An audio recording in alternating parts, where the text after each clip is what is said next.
어제가 설이었어요. 그렇죠? 한국에 있었으면 아마 굉장히 바빴을 것 같아요. 어, 그런데 있으니까 뭐 설인지 명절인지 기분도 안 나고 날씨는 너무 좋은데 오라는 데도 없고 갈 데도 없고 그래요. 우리 한국은 그래도 새해 되면 그렇게 인사하죠. 우리 한 번 더 옆 사람 바라보시면서 새해 복 많이 받으세요. 네, 네, 그래요.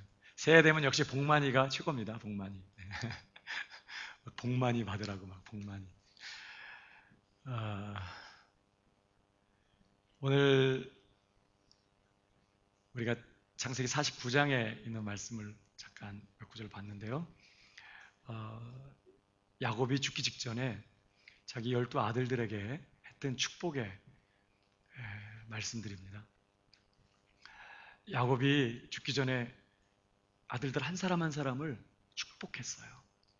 우리가 축복하면 하나님이 그 축복을 통해서 복을 내리세요. 우리가 민수기서에 읽어보면 그 제사장들에게 중요한 사명이 하나 있는데 그게 백성들을 축복하는 거예요. 하나님은 내게로 얼굴을 향하여 드사 평강 주시길 원하며 뭐 그런 축복을 복을 빌면 축복하면 하나님께서 그 축복을 들으시고 그 축복대로 백성들에게 복을 내리시겠다고 하셨어요. 저와 여러분이 왕 같은 제사장들이잖아요. 우리의 사명은 세상에서 축복하며 사는 거예요. 축복자가 되기를 바랍니다. 복을 비는 거죠. 그리고 하나님께서 우리의 축복을 통해서 복을 내리시겠다고 하셨어요. 어쨌든 야곱도 족장으로서 아들들을 한 사람 한 사람 축복했어요. 그 축복은 단순히 그저 잘 됐으면 좋겠다 이런 바램이나 소원을 얘기하는 게 아니에요. 야곱의 축복은 특별했어요. 하나님의 성령의 감동을 받고 아들들 한 사람 한 사람의 그 사람 됨됨이를 드러내요. 그가 어떤 사람이며 그 아들이 어떠한 삶을 살아왔는지를 쉽게 말하면 평가하는 거예요. 그러면서 그 사람에게 맞게 복을 빌어요. 장래에 대한 예언이기도 해요. 아주 특별한 축복이었어요. 우리 오늘 읽지 않았지만 49장 28절에 보면 인용됐나요? 없어요? 거기 보면 이런 말씀이 있어요. 이들은 이스라엘의 12지파라 이와 같이 그들의 아버지가 그들에게 말하고 그들에게 축복하였으니 곧 그들 각 사람의 분량대로 축복하였더라. 축복을 그냥 막 한 게 아니라 그 사람이 그 축복 받을 그릇만큼 그릇에 맞게 축복했다는 거예요. 그러니까 이 축복은 그 사람의 어떠함을 드러내고 있다는 거예요. 그의 실력과 영적인 깊이와 삶의 내용이 어떠함을 드러내요. 대단히 센 거죠. 야곱이 아주 신령해졌어요. 오늘 우리가 읽은 본문은요. 야곱이 요셉에게 11번째 아들인 요셉에게 했던 축복의 내용이에요. 여러분 오늘 요셉이 받은 축복이 뭐였죠? 어떤 복을 빌어줬어요? 야곱이? 자, 오늘 22절에 있어요. 다 같이 한번 읽어볼까요? 22절 시작. 무성한 가지 곧 샘 곁에 무성한 가지라. 그 가지가 담을 넘었도다. 요셉은 우선 무성한 가지라고 그렇게 말씀합니다. 여기 무성한이라는 원문의 단어는요. 열매를 많이 맺는 번성하는 번창하는 그런 뜻으로 쓰이는 단어예요. 그러니까 무성한 가지라는 말은 요셉이 정말 열매를 많이 맺는 아주 번성하는 아주 번창하는 그러한 인생을 살게 될 거라는 그런 복이에요. 여러분 올 한 해 여러분이 무성한 가지가 되기를 축복합니다. 네, 정말 무성해서 많은 열매를 맺고 영혼이 잘 된 것 같이 범사가 잘 되고 강건하고 번성하고 형통하고 이럴 때 아멘하면 다 됐고 되는 건데 지금 아멘하면 꽝이야 할 때 이렇게 정말 무성한 가지가 되는 그런 복 정말 다 받아 누리게 되기를 축복합니다. 어제도 우리 저녁에 한 자매님이 결혼하신 자매님이 오래전부터 기도하고 있었거든요. 둘째 아기를. 근데 잘 안 들었었어요, 아이가.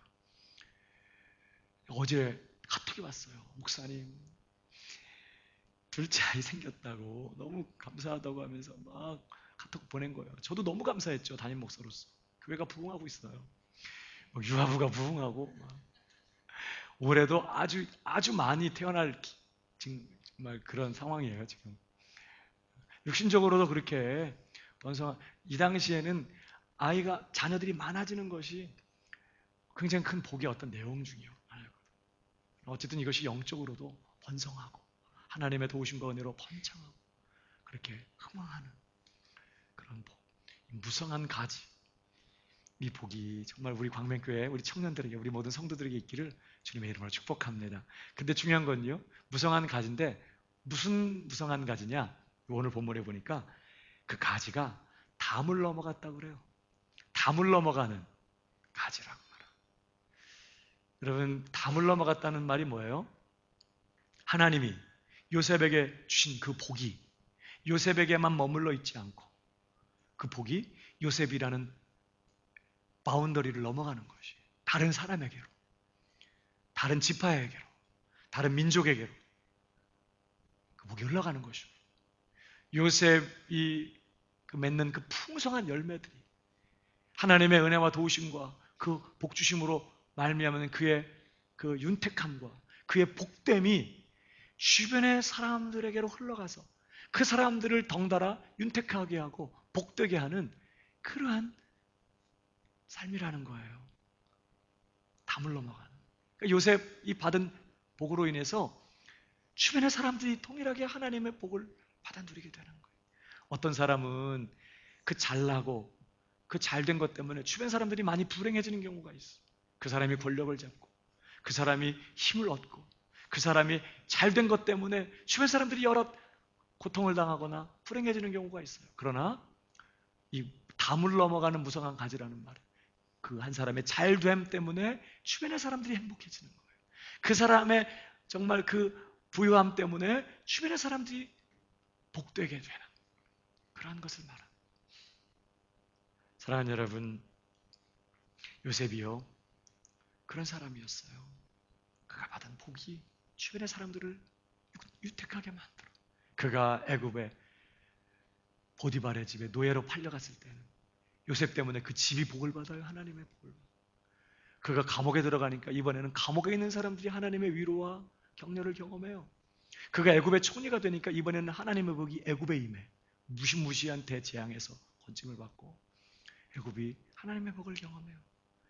그 요셉을 형제로 둔 것 때문에 야곱의 다른 아들들, 요셉의 형제들이 그 무서운 기근에서 건짐을 받고 애굽 총리인 요셉의 보호 아래서 이스라엘의 자손들은 거대한 민족으로 성장하는 그런 발판을 마련하게 돼요. 그 요셉은 말 그대로 정말 담을 넘어가는 무성한 가지였어요. 자기도 잘 됐지만 담을 넘어가서 다른 사람들까지 복되게 하고 다른 사람들을 배불리고 다른 사람들을 윤택하게 한 그런 삶을 살았다는 거예요. 그러나 여러분, 그렇다고 해서 그에게 아무런 어려움이 없었다 하는 거 아닙니다. 오히려 오늘 그 다음 절 보실까요? 23절. 활 쏘는 자가 그를 학대하며 적개심을 가지고 그를 쏘았으나. 그냥 어쩌다가 화살이 빗나가서 요셉을 맞춘 게 아니라 적개심을 가지고 쏴서 맞추기 위해서 활을 쏜 거예요. 그러니까 요셉은 한마디로 많은 어려움을 겪어요. 모진 인생의 시련과 역경을 만나요. 악감을 가지고 그를 죽이려고 하는 사람들이 있었어요. 그는 이복 형제들의 시기와 미움을 받고 우릉덩이에 던져지고 애굽의 노예로 팔려가요. 기약 없이. 아버지한테 한마디 작별도 못했어요. 연락도 하지 못한 채 느닷없이 그는 애굽으로 가요. 뿐만 아니라 그는 애굽에서 종살이 하다가 억울하게 누명을 쓰고 감옥에 갇힌 그러한 정말 답답하고 억울한 상황을 만나죠. 그리고 기약 없이 오랜 시간을 한 줄기 빛 보이지 않는 그 절망적인 터널이 아닌 동굴 같은 그 속에서 오랜 시간을 보내게 돼요. 그러나 그런 상황에서도 요셉은 그 환경과 그 모진 역경과 어려움 때문에 무너지고 망하고 깨어지고 망가진 것이 아니라 그런 상황에도 불구하고 요셉은 담을 넘어가는 무성한 가지가 됐어요. 그런 상황에서 오늘 그 다음 절을 보세요. 24절. 요셉의 활은 도리어 굳세며 그의 팔은 힘이 있으니. 여러분, 둘이 활을 막 쏜다고 생각해 보세요. 전쟁에서 막 활을 쏘는데 누가 이길까? 누가 이길까? 힘 남아있는 사람이 이기는 거예요. 활을 계속 쏘는데 여러분, 이 사람을 살육하고 짐승을 사냥하는 이 활은 엄청 시위를 당기는 게 쉽지 않아요. 장난감이 아닌 거예요. 그러니까 한번 활을 당기면 다시 시위에 화살을 걸어서 활을 당길 때 이 힘이 계속 들어가거든요. 근데 지치지 않고 뭐 계속 끊임없이 활을 쏜다고 생각해봐요. 상대방은 이미 지쳐가지고 이제 활 쏠 힘이 없는데 그럼 이기는 거지 뭐. 그러니까 여기 이 말은 요셉의 활은 도리어 굳세며 그의 팔은 힘이 있다. 이 말은 그런 모진 인생의 어려움과 고통과 시련을 어떻게 넉넉히 이겨냈다는 뜻이. 하나님의 도우심으로, 하나님의 은혜로 요셉은 그런 어려운 상황들이 있었지만, 그런 원수들과 대적들의 공격이 있었지만 넉넉히 이겨내요. 오히려 그런 어려운 상황 속에서 그런 전능하신 하나님의 살아계심과 그의 도우시는 은혜를 경험해. 오히려 그의 믿음이 성장하는 거예요. 그런 요셉 때문에 주변에 있는 사람들은 와, 정말 하나님 살아계시는 거 맞네? 하나님의 살아계심을 눈으로 목도해요. 그가 받은 그 복을 인해서 주변의 사람들은 오히려 하나님의 복을 경험하게 되고 덩달아 윤택하게 되는 그런 역사가 일어나는 거예요. 그는 그런 어려운 상황 속에서도 담을 넘어가는 무성한 가지였어요. 사랑하는 여러분, 올 2017년도 부정을 맞아서 또 새롭게 또 새로운 마음 가지고 다시 시작하는 이 주일에 저는 저를 포함해서 여기 사랑하는 모든 광명교회 청년들, 우리 사랑하는 성도들이 담을 넘어가는 무성한 가지와 같은 이 축복을 빼앗기지 않고 누리게 되기를 주님의 이름으로 축원합니다. 정말 나만 잘 되는 게 아니라 어떤 성경 상황 속에 담을 넘어가서 다른 사람들을 복되게 하고 하나님의 영광을 드러내고, 이게 우리를 한 사람 한 사람을 성도로 부르시고 우리를 이곳에 교회로 있게 하신 하나님의 목적이기도 해요. 하나님이 아브라함을 부르시면서 아브라함아, 내가 네게 복을 주고 너로 큰 민족을 이루게 하겠다. 너로 내 이름을 창대하게 하겠다. 복 주시겠다고 하면서 너는 복이 될지라. 그래놓고 너로 인하여 땅의 모든 족속이 복을 받으리라. 하나님의 복을 잃어버린 세상 구석구석에 하나님께서 아브라함에게 쏟아 부으시는 그 복이 차고 넘쳐 넘쳐가가지고 세상 구석구석으로 하나님의 복이 흘러가게 되는 이런 복이 되는 인생을 살게 하는 것이 하나님이 주의 백성을 부르시는, 당신의 교회를 이 땅에 두시는 목적이라는 거예요. 그러므로 무성한 가지가 되고 담을 넘어가는 가지가 되어서 주변의 사람들을 살리고 자유케 하고 회복시키고 하나님의 영광을 드러내고 많은 사람들이 하나님 앞에, 그리스도 앞에 돌아오게 되고 하나님 나라가 흥왕해지고 하나님의 꿈과 비전이 성취되면서 하는, 정말 이 도시뿐만 아니라 열방과 민족들을 자유케 하고 주의 교회를 강성하게 하는 그러한 하나님 나라의 복된 백성들이 다 되는 은혜가 있기를 주님의 이름으로 축복합니다. 담을 넘어가는 무성한 가지. 옆 사람에게 좀 그렇게 축복해 주세요. 담을 넘어가는 무성한 가지가 되세요.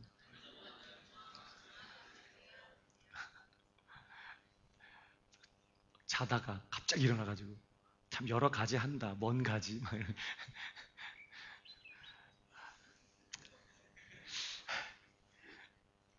하지 말아야 돼. 난 안 돼. 자, 근데 여러분, 우리가 요셉처럼 그렇게 담을 넘어가는 무성한 가지와 같은 그런 복된 인생을 살기 위해서 뭐가 필요할까요? 우리가 담을 넘어가는 무성한 가지의 이 복을 누리는 비결은 어디 있을까요?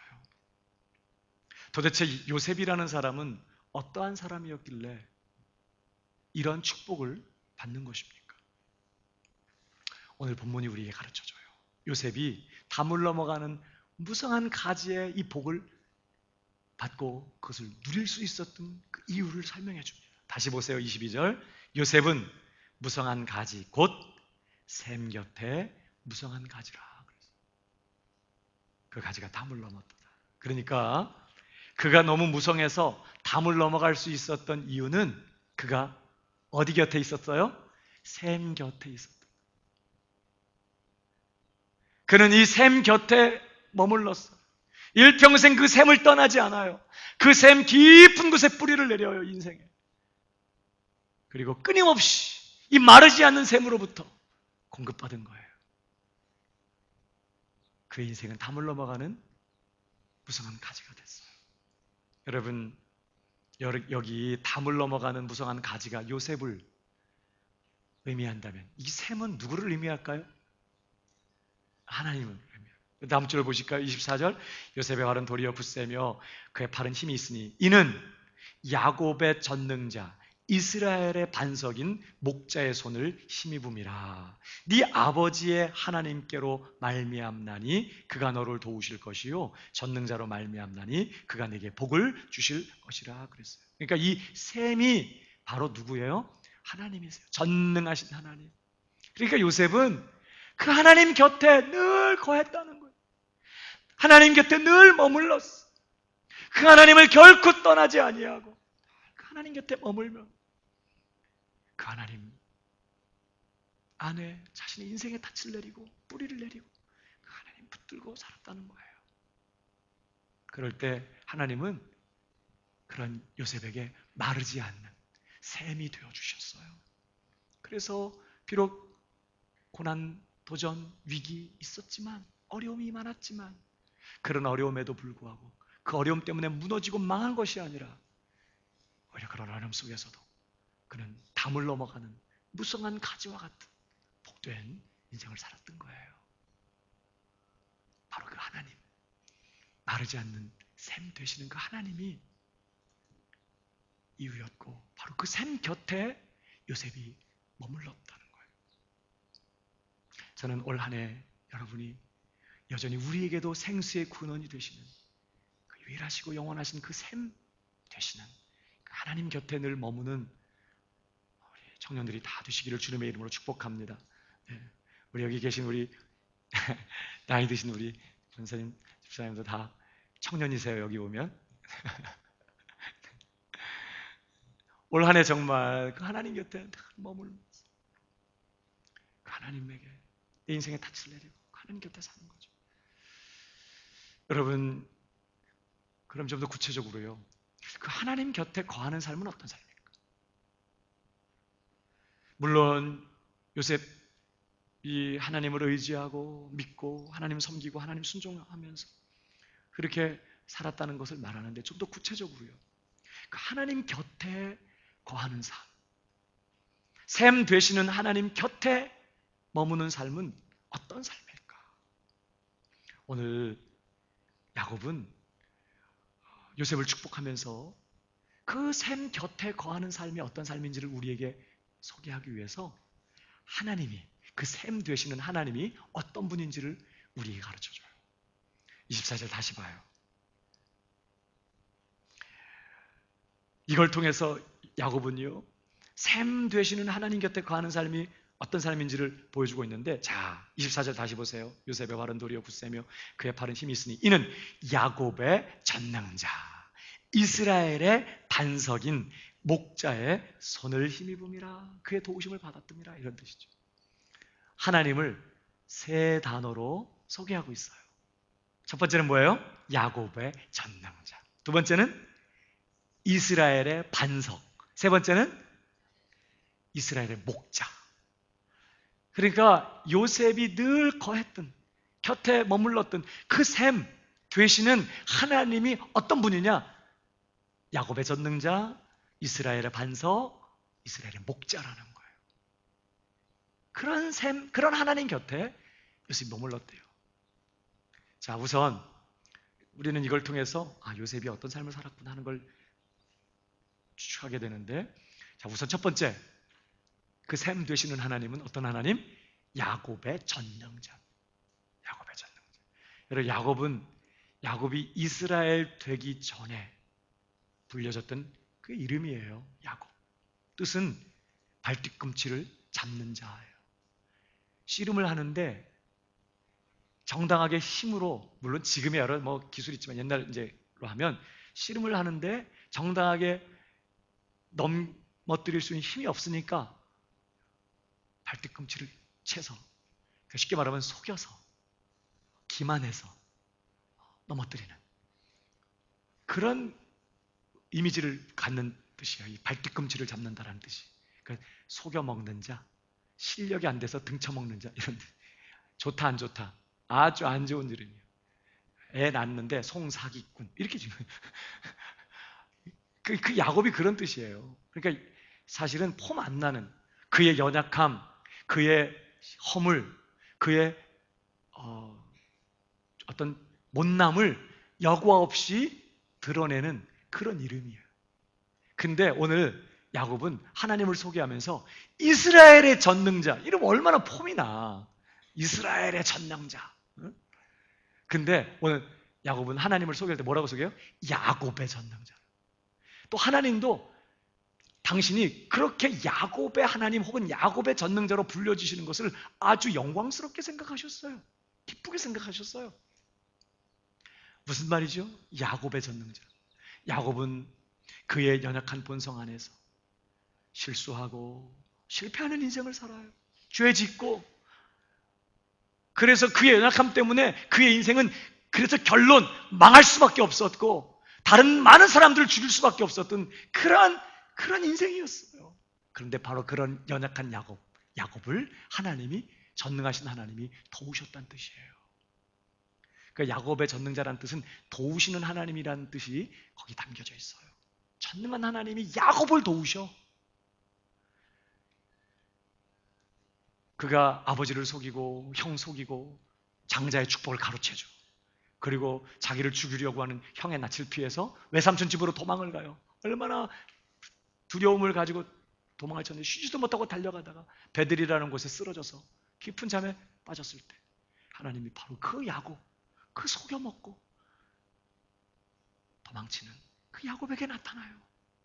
네가 어디로 가든지 내가 너를 떠나지 않겠다. 내가 너와 함께 있겠다. 다시 너를 이 땅으로 돌아오게 하겠다. 내가 너에게 허락한 모든 것을 다 이룰 때까지 내가 너를 떠나지 않겠다. 너와 함께 있겠다. 약속하세요. 야곱이 너무 감격스러워서 일어나서 막 그 베개 했던 돌에다가 기름 부으면서 서원하고 부흥회합니다. 그리고는 이제 삼촌집에 가서 다 잊어버려요. 연애하는 재미, 결혼하는 재미, 애 낳고 키우면서 재산 느는 재미, 20년 동안 하나님 잊어버리고 살아요. 그래도 하나님 떠나지 않아요. 그 인생을 붙들고 그 인생을 계속해서 이끌어요. 그의 삶을 도우세요. 연약한 야곱, 실수하고 실패하고 죄짓고 그래서 결론적으로는 망할 수밖에 없는 그 야곱을 놓지 않으시고 그의 인생을 도우시는 그런 하나님을 의미하는 표현이에요. 야곱의 전능자라는 말이. 그래서 오늘 계속 보세요. 25절에 네 아버지의 하나님께로 말미암나니 그가 너를 도우실 것이요 전능자로 말미암나니 그가 네게 복을 주실 것이라. 이 말이 야곱의 전능자가 너를 돕고 네게 복 주신다, 그런 뜻이에요. 그러니까 연약한 우리를 떠나지도 버리지도 아니하시고 함께 하시면서 도우시는 그런 하나님을 말하는데, 중요한 것은요, 어떻게 도우신다는 걸까요? 전능자라는 말이 갖는 의미가 뭘까? 그냥 일할 때 잘 되도록 이렇게 도와주고 그런 정도가 아니라 야곱의 그 연약함으로 인해서 그가 죄짓고 실수하고 그래서 송두리째 그 인생이 나락으로 추락할 수밖에 없었지만 그 인생 전체를 뒤집어시고 역전시키시고 복이 되도록, 그래서 그가 여러 가지 어려움을 자초하고 그가 여러 가지 어려움 가운데 빠져들게 되지만 하나님은 오히려 그 모든 것들이 합력하여 선을 이루셔서 결국은 이 사기꾼 야곱이 거룩한 성도의 한 사람으로 이스라엘이라는 불리는 성도의 한 사람으로 완성되도록 하나님께서는 그가 저질러 놓은 모든 그런 삶의 쓰레기 같은 정말 문제들을 오히려 어떻게 해요? 복이 되도록 바꾸세요. 그래서 전능자야. 나는 원래 너 참 복되고 잘되게 해주려고 했는데 너가 그게 뭐냐? 너 때문에 망친 거야. 아쉽다. 하나님 그런 분이 아니에요. 하나님은 오히려 야곱이 망쳐놓은 그 인생을 오히려 뒤집어서 그의 실패와 실수가 오히려 그에게 복이 되도록 역사하셔서 야곱을 향하신 그분의 뜻을 이루시고 그의 인생이 정말 복된 인생이 되도록 그렇게 역전시키시는 하나님. 그래서 하나님을 전능자라고 지금 말해요. 전능자. 그러니까 그런 야곱의 전능자 곁에 머무는 삶은 어떤 삶일까요? 우리가 연약하여 실수하고 실패하더라도 우리가 어떤 결정을 잘못해서 그것이 엄청난 정말 어려움을 초래하게 될지라도 전능하신 하나님은 그런 우리 연약함 때문에 실패하는 분이 아니라는 거예요. 그는 그 전능한 능력으로 오히려 우리가 저질러 오는 실패마저도 선이 되도록 뒤집으시고 역전시키셔서 오히려 그것이 우리에게 복이 되고 유익이 되도록 바꾸시는 그런 하나님이거든요. 그 하나님 곁에 머무는 인생은 어떤 인생이에요? 하나님께서 그렇게 내 인생을 책임지시고 내 인생을 복되게 열매 결과 되게 하실 것을 믿고 대차게 지르는 거지 뭐. 어떻게 질러요? 두려움 없이 담대하게 하나님의 뜻 가운데 거하면서 선을 행하고 하나님 한 분을 기쁘시게 하기로 결정하고. 왜? 지금 내가 이렇게 믿음으로 결정하는 것이 망할 것 같은데, 어려울 것 같은데, 어려운 일을 당할 것 같은데, 감옥에 들어가게 될 것 같은데, 그럴지라도 하나님이 모든 것 주관하고 계시고 그 야곱의 전능자가 내 삶을 책임지고 있다는 믿음 때문에 대차게 두려움 없이 담대하게 믿음의 길을 가는 것이죠. 선을 행하고 두려워서 의롭게 살지 못해요. 정의롭게 행하지 못해요. 망할까봐, 이 일이 엄청나게 끔찍한 결과를 초래할까봐, 부끄러움 당하고 실패할까봐, 사람들이 손가락질하고 나를 무시하게 될까봐 두려워서 바른 길을 걸어가지 못해. 믿음으로 결정하지 못해. 믿음으로 선택하지 못해. 늘 현실 앞에서 두려워하면서 타협하고 적당히 사람들과에게 아첨하면서 그렇게 타협하게 돼요. 그러나 야곱의 전능자 곁에 머무는 사람, 내가 비록 연약하여 실패할지라도, 내가 심지어 죄를 범하고 정말 넘어질지라도 하나님은 오히려 그것을 복이 되도록 바꾸어내시는 그런 실력 있는 전능하신 하나님이라는 걸 정말 믿는다면 뭐가 두려워?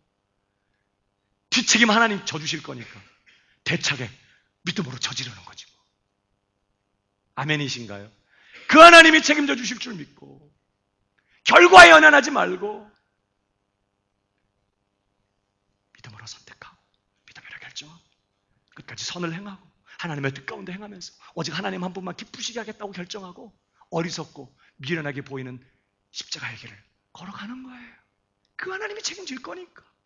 그는 야곱의 전능자니까. 심지어 우리가 저질러 놓은 죄악마저도 선으로 바꾸시는 하나님이라면 우리가 믿음으로 결정하며 하나님을 의지하고 선택했던 일들에 대해서 얼마나 하나님이 더 뒷책임 잘 져주시겠냐고요. 그러니까 야곱의 전능자 곁에 머무는 삶은 바로 그런 거예요. 누가 내 인생을 책임지고 계시는지, 그가 어떻게 내 인생을 아름답고 복되게 열매 맺게 하실 것인지를 기억하고 두려움 없이 믿음의 길을 걷는 것이죠. 이게 샘 곁에 거하는, 하나님 곁에 거하는 요셉의 삶이었어요. 저는 올해 저와 여러분의 삶이 그런 삶이 되기를 주님의 이름으로 축복합니다. 우리도 야곱처럼 연약해요. 야곱처럼 우리도 실패해요. 야곱처럼 우리도 비열하게 상황과 환경에 타협하면서 비굴하게 무너질 때 많아요. 그러나 여러분, 하나님은 그런 우리의 연약함 때문에 실패하는 분이 아니야. 하나님은 우리의 그런 못남 때문에 그분의 계획을 취소하는 분이 아니세요. 그분은 전능하셔서. 여러분 읽어볼래요? 창세기 50장에 이런 말씀이 있어요. 참 놀랍지 않습니까? 야곱의 형들이 요셉 야곱의 형제들이 요셉이 죽은 다음에 어, 야곱의 아들들이 야곱이 죽은 다음에 요셉에게 찾아와서 막 이제 혹시 요셉이 그동안에는 아버지가 살아계셔서 우리한테 잘해줬지만 아버지 야곱이 죽었으니까 요셉이 우리한테 보복하지 않을까 그래가지고 막 두려워하면서 긴장하면서 요셉에게 와요. 잘해주라고. 우리 아버지가 그렇게 부탁했다면서 막 와서 뻥을 치죠. 그럴 때 요셉이요 듣고 울어요. 그러면서 하는 말이에요. 창세기 50장 이런 말씀이 있어요. 당신들은 나를 해하려 하였으나 그 악독한 마음 가지고 그 시기와 그 미움 충만해서 나를 죽이려고 해하려고 했지만 하나님은 그것을 선으로 바꾸사. 이게 전능한 하나님이에요. 아멘이신가요? 그 하나님은 전능하셔서 우리의 악함 때문에 실패 보는 분이 아니거든요. 당신들은 나를 해하려 했지만 하나님은 그것을 선으로 뒤집어 버려. 전능하신 하나님은 그렇게 바꾸사 오늘과 같이 많은 백성의 생명을 구원하게 하시려 하셨나니 당신들은 두려워하지 마소서. 내가 당신들과 당신들의 자녀들을 기르리이다 하고 그들을 간곡한 말로 위로하였더라. 그러니까 요셉은 늘 내 곁에 계시는 하나님, 내가 섬기는 하나님이 어떤 분인지를 안 거예요. 야곱의 전능자. 우리의 악함마저도 선으로 바꿔버리시는 그 하나님 신뢰하고 믿고 요셉은요 끝까지 선을 행해요. 보복하지 않고 용서하고 하나님의 뜻 가운데 거하는 거예요. 결과는 하나님께서 책임질 거니까. 세상 사람들은 왜 그렇게 사냐고. 그러면 너 욕먹는다고. 너 그러면 망한다고. 그러면 바보 같은 짓이라고. 네가 그러면 손해본다고. 하든지 말든지 결과를 하나님이 책임질 건데 내가 한 결정이 결과를 만들어내는 게 아니라 그 결과를 전능하신 하나님이 주무르실 거니까 하나님 그분의 뜻대로 하나님 그분을 기쁘시게 거기에 초점 맞추고 어떤 상황에서든지 요셉은 뭐예요? 또 용서하고 또 용납하고 사랑하고 선을 베풀고 그렇게 사는 거죠. 우리는 역시 여전히 우리도 야곱처럼 연약하고 실패하지만 하나님은 우리의 악함마저도 선으로 바꾸어 내시는 이 모든 것이 합력하여 선을 이루게 하시는 그런 전능하신 야곱의 전능자인 줄 기억하고 저와 여러분도 늘 어떤 형편 어떤 상황 가운데 있든지 두려워서 상황과 환경에 타협하지 말고 주님의 뜻인 줄 알지만 이렇게 하면 어려움 당할 거야. 내가 손해볼 거야. 욕먹을 거야. 그렇게 두려워서 움츠리지 말고 결과를 하나님이 책임지시니까 그가 복되게 하시고야 마실 거니까 그 하나님 믿고 담대하게 옆 사람에게 얘기해 주세요. 믿음으로 질러요. 믿음으로 질러. 뭘 질러? 질러 그냥 저질러 버려. 믿음으로 사는 거죠. 이게 하나님 곁에 특별히 셈 곁에 어떤 셈? 야곱의 전능자 곁에 거하는 요셉의 삶이었어요. 하나님은 바로 그의 삶을 그렇게 정말 담을 넘어가는 무성한 가지와 같이 그렇게 많은 사람들이 미워하고 어려움과 역경을 당했지만 담을 넘어가는 무성한 가지와 같이 복되게 하셨던 것이죠. 자, 두 번째 오늘 셈 되시는 우리 하나님은 어떤 하나님이십니까? 이스라엘의 반석이세요. 그러니까 요셉은 이스라엘의 반석 옆에 곁에 머무는 사람이었다는 거예요. 어떻게 살았다는 걸까요? 자, 반석. 어떤 의미죠? 반석이라고 할 때. 나의 반석이신 하나님. 주는 나의 반석이시며 할 때 반석이 뭘 의미할까? 중국 갔어요? 반석이가? 반석이 뭘 의미하죠? 반석이 갖는 의미는 구원, 보호자, 피난처 그런 뜻이에요. 아까 활 쏘는 자가 그를 학대한 적개심을 가지고 그를 공격했다는 말이 나와요. 여러분 활 마구 쏴댈 때 반석 뒤에 숨으면 안전했어요. 그 반석은 견고한 피난처를 의미해요. 아무리 강한 화살이 날라와도 반석 뒤에 딱 숨어 있으면 띡 하고 반석에 기스가 좀 날지 몰라도 안전. 하나님은 나의 반석이시며 할 때는 하나님은 나의 피난처이십니다. 견고한 반석이십니다. 나의 보호자이십니다. 그런 뜻이에요. 그러니까 오늘 사람들이 요셉에게 활을 쏘고 그의 적개심을 가지고 그를 공격했지만 하나님은 요셉의 견고한 반석, 피난처가 되어주셨어요. 그러니까 요셉이 어떻게 살았다는 걸까요? 그 이스라엘의 반석 곁에 머물렀다는 것은 그가 억울하고 다른 사람의 공격을 받아서 두렵고 외롭고 고통스러울 때, 마음이 답답할 때 그는 자신의 견고한 반석이 되시는 피난처 주시는 그분에게로 도망가고 그분에게로 피해서 그분을 의지하고 그분에게 억울한 마음을 쏟아놓고 그분에게 정말 도움을 구하면서 그 하나님을 깊이 의지한 그런 삶을 살았다는 것을 우리에게 보여줘요. 하나님은 그러한 요셉의 견고한 반석이 되어주셨어요. 그래서 그는 그러한 모진 풍파가 있었지만 담을 넘어가는 무성한 가지가 돼요. 사랑하는 여러분, 어렵고 힘들 때마다 견고한 반석 되시는 하나님께로 도망하는 저와 여러분 되기를 주님의 이름으로 축복합니다. 하나님께로 달려가는 거예요. 마음 외로울 때, 마음 두려울 때, 답답하고 힘들 때, 걱정이 밀려올 때, 공포가 엄습할 때 사람들 찾아가지 말고 다른 곳에 가서 위로받으려고 하지 말고 나의 반석 되시는 하나님께로 도망가서 하나님께 피하고 그분에게 숨어서 그분에게 마음을 쏟고 그분에게 은혜를 구하면서 긍휼하심을 받고 때를 따라 돕는 은혜가 필요할 때는 언제든지 은혜의 보좌 앞에 담대히 나가는 것이죠.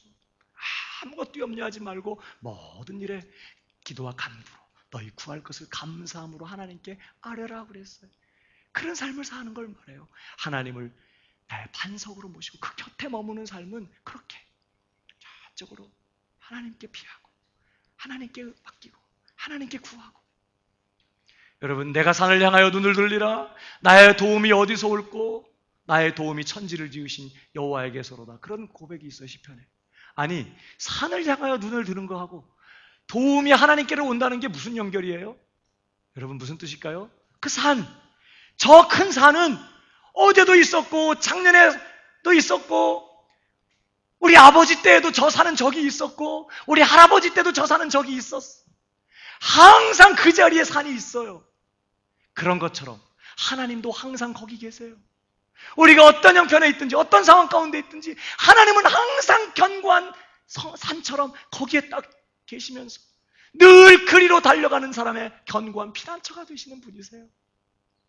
막 도움이 필요해가지고 막 하나님께 달려갔더니 안 계셔. 어디 갔어? 여기 계시다. 하나님 어디 갔대?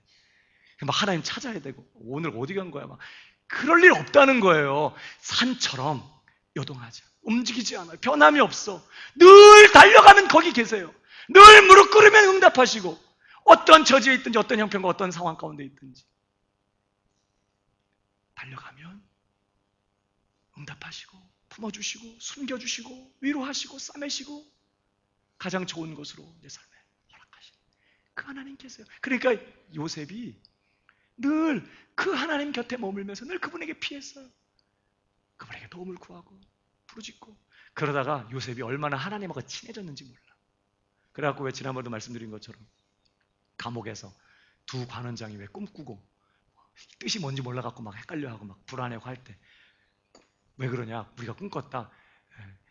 꿈의 해석은 하나님께 있지 않습니까? 내게 이루소서. 아니, 하나님께서 꿈 해몽해 주는데 왜 자기한테 말하래? 하나님하고 친하거든. 그러니까 늘 그는 힘들고 외롭고 고독하고 두려울 때 하나님께 피하고 하나님께 달려가고 그러면서 하나님의 위로를 경험하면서 하나님과 깊이 교제하는 삶 가운데 살다 보니까 이제는 하나님하고 너무 친해져 버린 거예요. 그게 샘 곁에, 특별히 이스라엘의 반석이신 하나님 곁에 거했던 요셉의 삶이었어요. 그의 삶은 담을 넘어가는 무성한 가지가 돼요. 이런 은혜가 올 한해 여러분에게도 있게 되기를 주님의 이름으로 축복합니다. 줄기차게 하나님께 줄기차게 무릎 꿇는 거예요. 쉬지 말고 기도하라. 한 번 더 옆 사람에게 얘기해 주세요. 줄기차게 무릎을 꿇읍시다. 네. 마지막 세 번째, 자, 샘 곁에 거했다고 했는데 요셉이 이 샘 되시는 하나님을 어떻게 소개해요? 야곱이 축복하면서 목자, 이스라엘의 목자라고. 오늘 야곱의 전능자 이스라엘의 반석인 목자의 손을 힘입었다, 이런 표현을 해요. 그러니까 하나님을 목자라고. 야곱은요, 다른 곳에 보면 내가 태어날 때부터 나를 기르신 하나님, 이런 표현을 해요. 하나님이 자신의 삶의 목자였다고 고백해요. 그 하나님은 자기가 목자를 떠나서 방황하는 때에도 버려두지 않고 찾아오셔서 함께 해주시고 이끄시고, 그래서 결국은 이스라엘이라는 눈이 어두워져서 앞을 보지 못하는 상황에서도요, 12아들을 장래를 내다보면서 예언해요. 축복해요. 그 사람들의 영적인 상태를 다 꿰뚫어 보면서 말이죠. 에브라임, 므낫세, 요셉의 두 아들들 축복받게 하겠다고 데려왔더니 이렇게 딱 오른손을 찾아 에브라임에다가 딱 얹는 거예요. 원래는 이 오른손을 므낫세가 장자니까 요셉이 이렇게 얹게 하려고 이렇게 축복하니까 여기에 앉혔거든요. 근데 갑자기 손을 들어서 이렇게 하는 거예요. 이렇게 해가지고. 그래서 찾아 위에다가 손을 딱 얹어. 그래서 요셉이 아버지가 지금 계산을 한 번 못해서 므낫세가 여기 있는 줄 알고 이렇게 옮겼구나 하고, 아버지 아닙니다, 이렇게 옮기시면. 그랬더니 그 뭐예요? 안다 내 아들아, 나도 안다. 그러나 작은 자가 더 크게 될 것이다, 이래요. 그러니까 야곱이 얼마나 신령해졌는지 몰라. 그러니까 그렇게 방황하고 자기 욕심대로, 자기 고집대로, 자기 방식대로 살아가던 그 뺀돌이를 하나님께서 정말 신령한 이스라엘로 다듬어 내시거든요. 목자 되신 하나님이 그의 삶.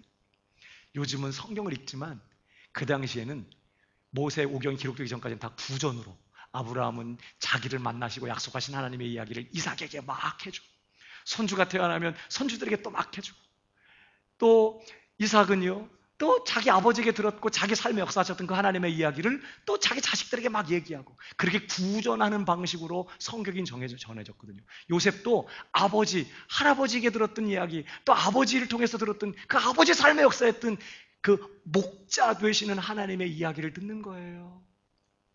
그러면서 자신도 그 목자 되신 그 하나님의 곁에 머무는 삶을 살아요. 그러니까 목자 되신 하나님 곁에 머무는 삶은 어떤 삶입니까? 따라가는, 맡기고 어디로 인도하든지 아멘이 올시다 그러면서 목자 뒤를 따라가는 거죠. 그런 삶을 살았다는 거예요. 여러분, 재미있는 표현이 하나 나오는데 보세요. 창세기 39장 1절이에요. 요셉이 이끌려 애굽에 내려가면, 그가 형들의 미움받고 팔렸어요. 그래서 팔려서 노예로 애굽에 갔는데 성경은 뭐라고 기록하냐면 요셉이 이끌려 애굽에 내려갔다, 이렇게 표현해요. 요셉이 이끌려 내려갔대요. 단순히 팔려서 내려간 게 아니라, 장사들의 손에 붙들려서 내려간 게 아니라 이끌려 내려갔대요. 이 말은요 특별한 의미를 가져요. 그냥 쓱 지나치기 쉬운 단어지만 이끌려, 그러면 요셉이 이끌려 내려갔으면 누가 이끄셨다는 말 같죠? 하나님이 그를 이끄셨다는 뜻이에요.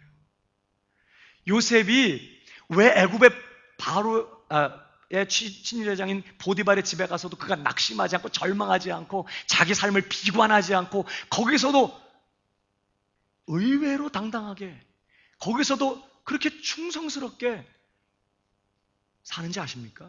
심지어 억울한 누명 쓰고 어디 가요? 믿음으로 살라고 했는데, 아니 오히려 그것 때문에 억울하게 누명 쓰고 감옥에 들어가잖아요. 그런 중에서도 그가 절망하지 않고 비관하지 않고 낭망하지 않고, 그 속에서도 주변의 사람들이 그를 신임해서 다 맡길 수 있을 만큼 신실하고 충성스럽게 사는 이유가 뭐예요? 요셉은 자신의 삶을 이끄시는 분이 계신다는 걸 알았어요. 우연이 아니라는 거예요. 우리 아버지의 인생 가운데 찾아오셔서 우리 아버지 야곱의 이스라엘의 목자가 되셨던 그 하나님은 오늘 여전히 내 하나님이시고, 그 하나님 오늘도 내 목자가 되셔서 내 인생을 이끌고 계신다는 사실을 그는 기억했다는 뜻이에요. 그래서 애굽에 팔려가지만 단순히 종으로, 노예로 팔려간 게 아니라 하나님이 이끄셔서 거기 갔다는 걸 기억하고 그는 하나님 앞에서 충성하는 거예요. 억울하게 감옥에 들어갔어요. 최선을 다했는데 오히려 일이 어려워져서 감옥에 들어갔어요. 그럴 때 막 원망하는 게 아니라 이곳으로 인도하시고 이끄신 목자가 계신다는 걸 그는 기억하고 그 하나님 앞에서 하나님 뜻대로 사는 거지요. 여러분, 그 이야기를 요셉은요 아주 뒤에 해요. 읽어볼까요? 창세기 45장 4절. 요셉이 형들에게 이르되 내게로 가까이 오소서. 형들 처음 만나서 이제 이렇게 시험하고 하다가 드디어 자기를 이제 폭로하는 그런데 가까이 오소서. 그들이 가까이 가니 이르되 나는 당신들의 아우 요셉이니 당신들이 애굽의 판자라. 당신들이 나를 이곳에 팔았다고 해서 근심하지 마소서. 한탄하지 마소서. 하나님이 생명을 구원하시려고 나를 당신들보다 먼저 보내셨나이다. 그런즉 나를 이리로 보낸 이는 당신들이 아니요 하나님이시라. 하나님이 나를 바로에게 아버지로 삼으시고 그 온 집의 주로 삼으시고 애굽 온 땅의 통치자로 삼으셨나이다. 우연이 아니라는 거예요. 단순히 형들이 나 팔았기 때문에 내가 여기 왔다는 게 아니에요. 하나님이 나를 애굽에 보내셨고 하나님이 나를 보디발의 집으로 보내시고 하나님이 나를 감옥으로 보내시고 하나님이 결국은 애굽의 총리가 되게 하시고 하나님이 내 인생을 여기까지 인도하셨다는 거예요. 요셉은 자기를 이끄시는 목자가 있다는 사실을 잊지 않았어요. 그리고 항상 그는 그 목자 되신 하나님의 인도 앞에서 순종해요. 원망하지 않고 비관하지 않고 절망하지 않고 그 하나님께 맡기고 지금 목자가 인도하는데 길이 아닌 데로 가시네. 실수하시나 봐. 그래서요. 그래서 많은 양들이 자기 길을 찾죠. 저 목자는 믿을 수가 없어. 그래서 사망의 음침한 골짜기로 다니지라도 진짜 목자로 믿고 따라가는 양은 어때요? 따라가는 거죠. 아니 목자가 데려가는데 너무 사망의 음침한 골짜기가 길어. 이게 터널은 뒤에 출구가 있거든요. 근데 이게 터널인지 아무리 봐도 터널이 아니라 동굴 같아. 길이 아닌 데로 지금 들어가서 이거 완전히 이거 막힌 상황으로 가는 것 같아. 막 이런 때에도 목자 곁에 거하는 요셉은 어떻게 해요? 끝까지 그 목자 따라가면서 순종하고 맡기고 그 목자의 뜻을 구하고 그 뜻대로 사는 일에 집중하는. 그래서 그는 보디발의 집에 가도 충성하고 감옥에 들어가도 충성하고 총리가 돼도 역시 충성하고 형들을 만났어도 역시 그 하나님이 자신을 인도하셨다고 고백하면서 하나님께 맡기고 그는 하나님의 뜻 가운데 거하죠. 사랑하는 여러분, 저는 올해 저와 여러분도 그렇게 살게 되기를 주님의 이름으로 축복합니다. 목자이신 하나님 곁에 머무는 거예요. 목자는 바빠요. 뭐 여기 갔다 저기 갔다. 그럼 목자 곁에 머무는 양도 어때요? 바쁘겠죠. 여기 갔다 저기 갔다. 왜? 목자 따라다녀야 되니까. 목자를 안 떠나 목자 곁에 있으니까. 요한복음 10장 27절 다 같이 시작. 내 양은 내 음성을 들으며 나는 그들을 알며 그들은 나를 따르느니라. 음성을 들으며. 성경에 보면 예수님이 메시아가 소리를 높이지 않으며 그런 말이에요. 예수님이 나지막하게 얘기해요. 근데 그 음성을 들을 만큼 지근거리에 가까운 곳에 있는 거예요. 양이. 소문이야 어딨는겨 목자님 막 주님하고 커뮤니케이션 하려면 너무 멀어가지고 막 목자 목소리 안 들리고 막 내가 막 소리 질러도 막 그분에게 잘 안 들리고 이렇게 멀리 떨어져 있는 양들은 힘들어요. 목자 음성이 들리는 가까운 곳에 곁에 머물러서 음성에 귀를 기울이고 늘 그 목자들이 따라가는, 그렇게 가까이 우리 주님 따라가는 그런 주님의 신실한 양들이 다 되기를 주님의 이름으로 축복합니다. 요셉은 샘 곁에 거하는 사람이었어요. 하나님 곁에. 근데 그 하나님 어떤 하나님? 오늘 세 가지 얘기했어요. 첫 번째는 물어볼 줄 몰랐다 뭐 이런 거예요. 자, 첫 번째 어떤 하나님? 야곱의 전능자. 그래서 그의 연약함마저, 그가 당한 여러 가지 재난마저 오히려 선으로 바꾸어 버리시는, 형들의 그런 악함마저 선으로 바꾸어 버리시는, 그래서 선을 이루시는 그 전능자 곁에 머물렀어. 그러니까 그 하나님 신뢰하고 뭐 걱정할 게 뭐 있어. 믿음으로 질러버리는 거지. 그렇게. 그 다음에 어떤 하나님? 두 번째는 이스라엘의 반석, 피난처, 견고한 피난처, 항상 거기 계시는 견고한. 그래서 늘 하나님께 달려가서 하나님께 마음을 쏟고 의지하고 도움을 구하고. 세 번째는 어떤 하나님? 목자 되신 하나님. 그래서 늘 음성을 듣고 그를 따라가면서 그 이끌림을 받는, 이끄심을 따라가는 그렇게 하나님 곁에 머물 때 야곱의 전능자 되시는 하나님은 요셉의 삶을 복되게 역전시키셨어요. 반석이신 하나님은 그의 삶의 견고한 피난처가 되시고, 목자 되신 하나님은 그의 삶을 선한 길로 인도하셔서 결국은 그의 삶이 어떻게 담을 넘어가는 무성한 가지가 되도록 그렇게 이끄셨던 것이죠. 이 은혜를 빼앗기지 않고 올 한 해 풍성하게 누리는 우리 모든 청년들과 우리 성도들 다 되시기를 주님의 이름으로 축복합니다.